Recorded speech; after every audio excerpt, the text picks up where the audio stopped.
Kenny broke on a mountain in Monterrey, Mexico. He was alone, bleeding, and crawling for 12 hours with nothing but a prayer and a butterfly. He was a road manager for some of the biggest names in music, but that day, none of that mattered.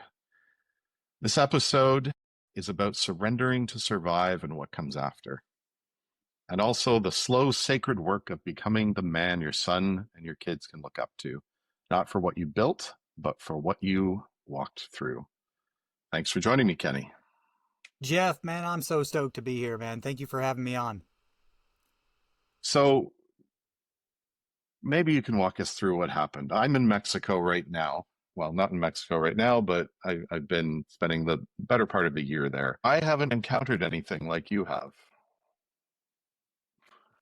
Well, man, I've spent 20 years traveling the world in some of the, craziest places, third world countries, and all over Mexico. And honestly, after 20 years, that's the first time I've experienced something like that. Now, to be honest with you, when you're a traveler like I am in the music industry, they tell you, hey, listen, stay towards city centers, don't venture out in certain neighborhoods. And of course, you would say that's the same with any major city. But to be honest with you, Mexico specifically is palpably ran by the cartel. I've actually experienced certain areas of Mexico where, like, the cartel was the security of the venues that I've been at.